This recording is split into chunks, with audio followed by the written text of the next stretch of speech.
talk about Lucy Lawless and The Mandalorian. I guess there was a fan campaign to replace Gina Carano, and it did not work out into her favor.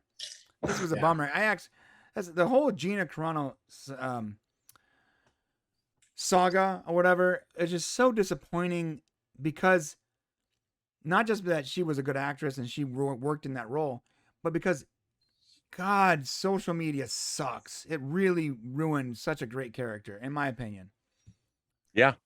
No, you're 100% right. And I don't get a hot toy of Cara Dune now, and I'm really upset. Yeah, what's that about? I know you love the hot toys. I do. Yeah, this is such a disappointing thing. But the interesting thing about this news, I mean, we've been through the Gina Carano thing so many times, but this is new. This is Lucy Lawless reaching out. And apparently, because of the fan campaign to have Lucy Lawless, who we know as Xena Warrior Princess, to actually take the role of Cara Dune. Apparently, at that same time, she was actually in the hunt for another Star Wars role. So not associated to The Mandalorian. Right. And apparently she didn't get that role. And she feels it's as a result of the fans wanting her in The Mandalorian. And then they didn't want to pander to fans who were perhaps, which doesn't make sense. They pander to the left. Why wouldn't they pander to fans, right? Well, that's a bummer too, because Lucy Lawless has turned into a really good actress. And I don't want to get weird, but I'm into very strong females, and possibly a reason of that is I grew up watching Xena Warrior Princess kick butt. So yeah. Well, what do you think, Rob? Have you had a chance to look into this one? I've heard a little bit. I don't know enough about it, but I could see that happening. I could see them not wanting to, one way or the other, wade into some social media problem that could come about. I mean, I could see that happening. I mean, it's too bad. I just wish they'd bring back Gina Carano. I mean, right. It's so people have thoughts, not everybody's, everyone has to agree. And so she made a bad analogy. I mean, I'm Jewish. I didn't get all offended. Yeah, I'm Jewish too. In no way was I offended. I mean, I understood what she was trying to say. It might not have been the best use of metaphor, but I'm not expecting Gina Carano to be Einstein either. Right. She's an MMA fighter / actress. Okay. Right. She's an MMA fighter / actress. And I think that she has her heart in the right place. And it's just like, man, the world that we live in, everyone's so quick to go after other people gleefully and get angry and pissed off. It's just I don't understand it at all. I mean, I do understand. I think it's gross. Yeah. Everyone before casting stones, the old, what is it? Let he who's without sin cast the first stone, or whatever. Your own sins. Yeah. Take the plank out of your eye before you take. Give me a break, man. We just, as a Jew, we just celebrated the Day of Atonement, Yom Kippur, where you as a Jew, you don't get absolved of your sins. You're supposed to go before God and admit what you've done, or admit it to yourself, and you're seeking atonement, but you're never forgiven. Right. That's and I'm like, everyone is so quick. People are looking to cancel people now. Yeah, they're looking to go after people. And how did that happen? Well, I'll tell you how it happened. We gave so many people a voice, and there was no consequences for their actions. Like in the past, here's the deal. There's consequences for actions when you say something directly to someone. Now you have to look at that person in the face, and say something offensive or say your opinion. But now with the internet, you can just be this faceless person. And that, at first, fine, freedom of speech, let bad ideas die in the sunlight. But what happens is that morphed into, now we could just be hit squads. Right. And the corporations started listening to the idiocy. And the corporations started listening to the 1% of idiots that are too loud to talk, that they shouldn't be speaking in hell. Right. Sorry. God damn it. It's so frustrating because, again, this is the minority. Like, if you look at the 3% of Twitter, while Twitter is already only 5% of the social landscape, so you have 3% of 5% mad about something. Why is there a $1 billion corporation listening to the 3% of the 5% of the fans? It makes no sense. Because they're loud. Because they're loud. Right. That's what it is. Yeah. They're loud. And this is what's happening right now. And it's happening I mean, people are terrified to not line up. And can you believe we live in a world where this has happened, where essentially the internet, the thing that was going to free us even more, has essentially put us in chains to some degree? Right. No. Yeah. Invisible cages. Yeah. It was supposed to be the wild, wild web was supposed to be the bastion of free speech. What should ultimately spread democracy across the globe has now turned into a tool to imprison people's ideas, which is crazy. Yeah.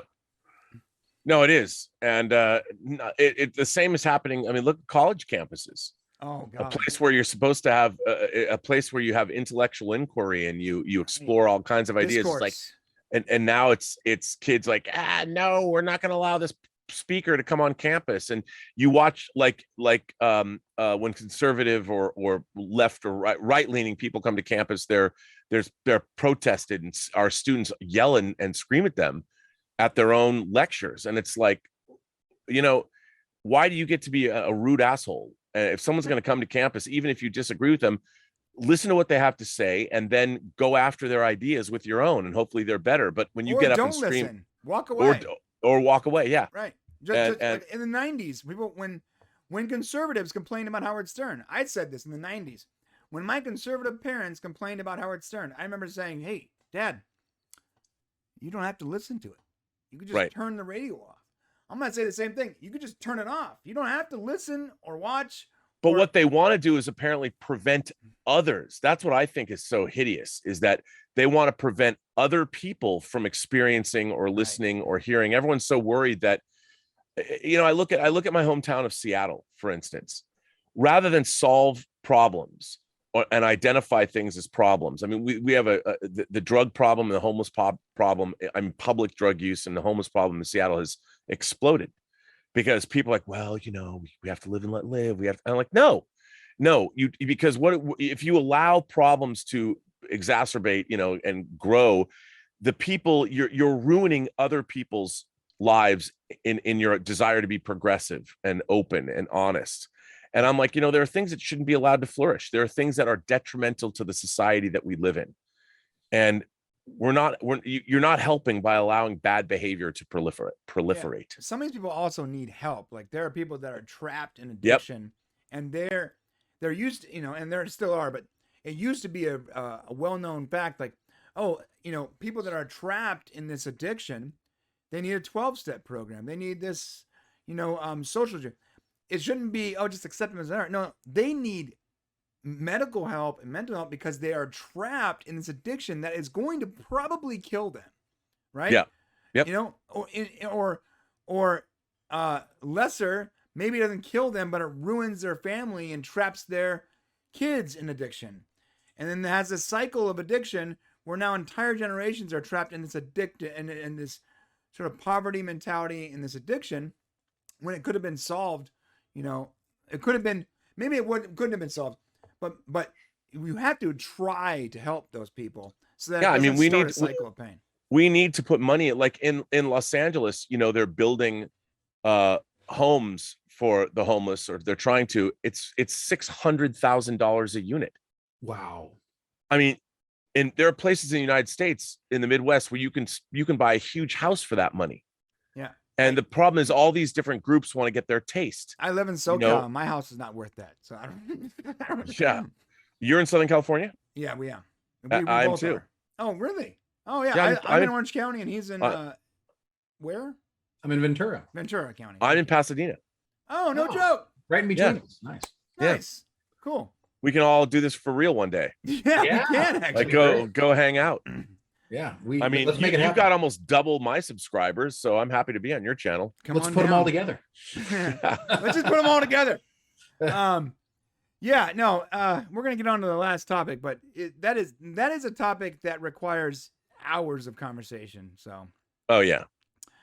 Moving on though, although I would have liked to have seen Lucy Lawless in a Star Wars TV show. That would have been cool. Me too. I mean, I love her. I love her. Oh man, I loved her. I know a lot of people watch Spartacus for the boobies and the blood. I get it, but there were it's not to love.